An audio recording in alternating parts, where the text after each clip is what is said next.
Con Chile transparente y sin cohecho. Siempre somos tema país en el show de noticias. Con J.C. Rodríguez podría ser peor. Este martes, el Ejecutivo debe llegar con una propuesta de redacción para incorporar en el proyecto de ley que aumenta las penas a los delitos de cohecho y soborno una figura penal que crea el cohecho por mero cargo, aunque no se acredite la contraprestación.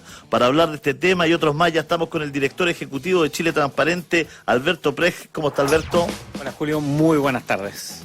Bueno, satisfacción me imagino con lo que se va a producir mañana con la redacción de este tipo penal, ¿no es cierto?, en el cohecho que me gustaría que lo desarrollaras porque marca un precedente histórico, ¿no? Así es, bueno, hasta hace 2 semanas era imposible pensar que algo así estuviera siquiera en discusión en la comisión mixta que está viendo este proyecto de ley.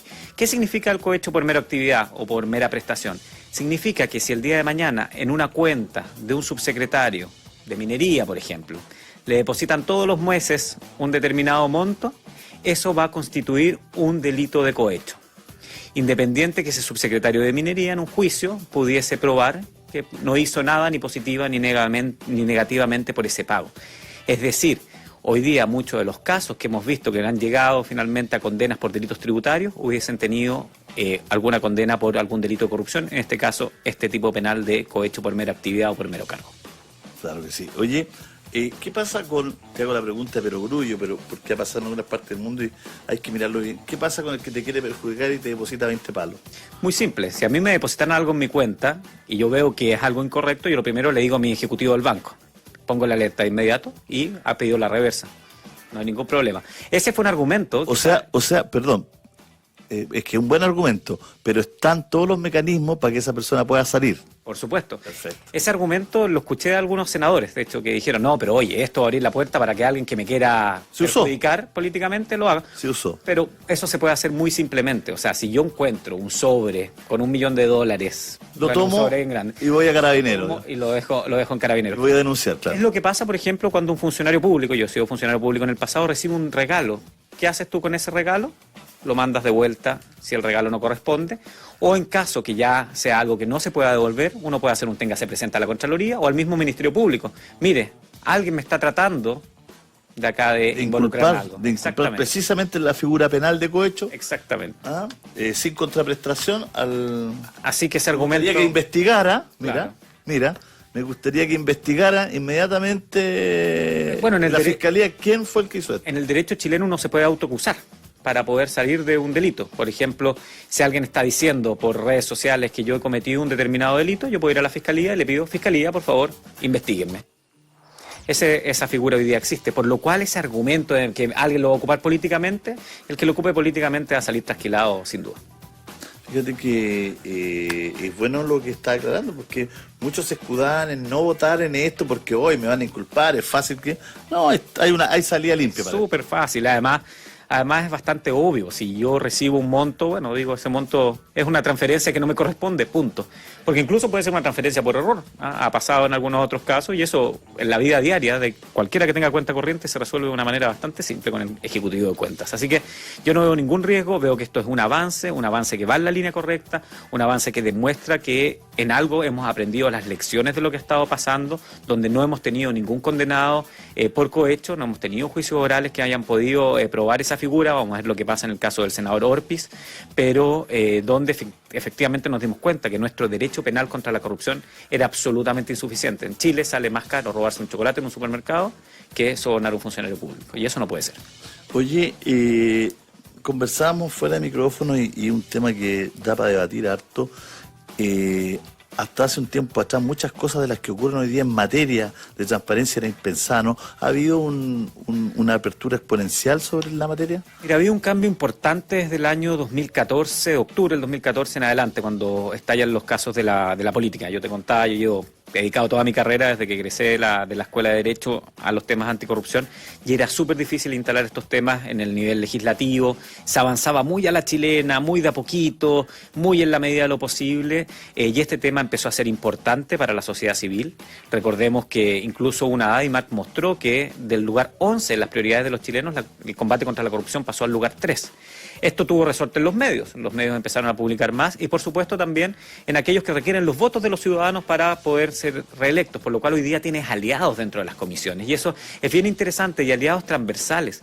Lo que pasó, por ejemplo, con esta figura fue que el diputado Soto, el diputado Silver y la diputada Rojas dijeron no, mira, esto no puede ser, señor ministro, estúdielo de nuevo, y el ministro, que es de la UDI, se ve obligado casi a poder presentar esta indicación el día de mañana. Por lo cual, hoy día estamos en un mejor nivel. Si no hay una sociedad civil que sea responsiva a los delitos de corrupción, es muy difícil avanzar. Cuando uno ve que a la sociedad le da lo mismo, o sea, me da lo mismo que me roben la plata, o tenemos todos que seguir trabajando, da lo mismo lo que pase, etcétera, etcétera, ahí los países caen en las culturas de corrupción, que las vemos lamentablemente en otros países mucho más instaladas, y cuando tú preguntas, bueno, ¿y por qué es así? Bueno, porque es así, no hay nada que hacer. Aquí en las redes sociales me mandan la frase de Orpis, ¿no? Yo la estoy aquí leyendo. ¿Qué opinas de Orpis que dice me mataron en vida, digamos, me arruinaron la vida, con respecto al caso Corpesca? Mira, obviamente aquí todavía rige el principio de inocencia, pero yo creo que hemos visto en ese juicio que hay pruebas más que suficientes para demostrar que al menos muchos de los delitos que se le imputan al senador Orpis son delitos que tienen una prueba que es bastante posible que llegue a una condena. Vamos a ver la magnitud de aquello. Pero mira, si tú eres una personalidad pública, tú eres personalidad pública para lo bueno y para lo malo. Lo estamos viendo, por ejemplo, en los casos de abuso, ¿no? Lo estamos viendo en los casos de corrupción. Evidentemente, el funcionario público, y sobre todo un funcionario público electo, como es el caso de un senador, tiene que tener un estándar que es mucho más alto y, por supuesto, que si está involucrado en algún tipo de cuestionamiento respecto a la corrupción, esto va a ser cubierto por los medios y por los fiscales para perseguir a los delitos. Otra cosa es que si él probara su inocencia en un juicio, después yo considero, y así debiese ser, que debiese darse el espacio para que efectivamente se pueda resarcir su honra. Pero parte de lo público es parte de estar cuestionado, es la democracia. Si la democracia consiste en que uno pueda cuestionar a quien uno elige. Y también la persecución penal por parte del Ministerio Público debe, sin duda, contemplar que pueda perseguirse a cualquier persona que cometa un delito, sea quien sea un senador o sea un simple ciudadano. El caso de Corpesca, más allá de Orpis, ¿no? Es un caso claro donde hay coima, cohecho, utilización de influencia, mail, acomodo, textos para estudiar, donde se le dice, métete esto en el...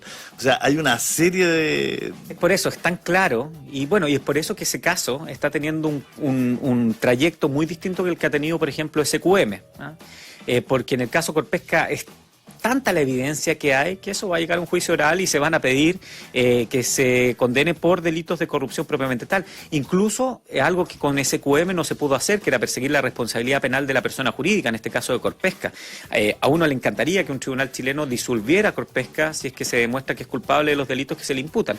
Eso sería fantástico. En Chile evidentemente no existe la pena de muerte y yo estoy muy en contra de la pena de muerte, pero sí existe la pena de muerte para las personas jurídicas que cometan delitos de corrupción. Pueden ser disueltas. Y si este es el caso, esperemos que Corpesca sea disuelta por nuestros tribunales. ¿Sí te gustaría que empresas que han llevado hasta el límite el tema de precisamente el buen desarrollo de la política, de las leyes, y han por supuesto ensuciado toda esa cancha que tiene que estar precisamente transparente, ¿no es cierto?, desaparezcan, ¿no? Por supuesto, bueno, es lo que uno hubiese esperado si las pruebas hubiesen sido más contundentes, si el caso hubiese tenido esa fortaleza que tiene Corpesca, que hubiera ocurrido con SQM, que efectivamente se hubiera perseguido la responsabilidad penal. ¿Tú hubiese acabado con Soquimich? Si efectivamente se hubiese comprobado, como yo creo, a ver, yo no soy ni fiscal ni juez, soy representante de una organización de la sociedad civil y uno ve que efectivamente acá se hacían pagos a la clase política de A a la Z, o bueno, algunos se libraban, que además a funcionarios públicos en ejercicio se les pagaba, según ellos por una indemnización, un sueldo todos los meses, un extra sueldo todos los meses. Bueno, a mí me encantaría que esa persona jurídica hubiese tenido algo más allá que una persecución de personas específicas como el señor Contese u otros. ¿Por qué? Porque te habla de que efectivamente ahí ocurre que hay una especie de concierto y una especie de dejar hacer que permite que eso ocurra. Estos delitos no los comete el junior de la empresa, los comete el gerente general y posiblemente alguien más. Entonces, eso es lo que busca la responsabilidad penal de las personas jurídicas. Y en Chile nos falta todavía fortalecer esa persecución para que las personas jurídicas paguen también con, en el caso más gravoso, la disolución. Yo creo que Corpesca nos va a marcar un antes y un después si es que se piden ese tipo de sanciones para ello. Oye, te quiero agradecer esta visita. Mañana es un día importante, ¿no? Súper importante por dos cosas, Julio. Por esta comisión mixta y también porque la comisión de ética va a sesionar lamentablemente de manera secreta, como sesiona la comisión de ética del Senado, para decirnos si los informes de los senadores son públicos o privados. Una discusión que debiese haber estado zanjada el año 2005, pero por lo menos la estamos teniendo 13 años después y esperamos que nos entreguen los informes que son pagados con todos nuestros recursos, con lo de todos los chilenos. Recordemos que la Cámara de Diputados sí Así es. accedió a que se abriera esa información, el Senado no. El Por eso Senado es tan no, importante. Y llevamos 2 años ya peleando esta información y vamos a seguir hasta las últimas consecuencias. Y no pasa nada, muchas gracias. Que esté muy bien, Julio. Gracias. Ahí está Alberto Preje en conversación con la Radio Bio Bio, director ejecutivo de Chile Transparente. Mañana mañana muy importante.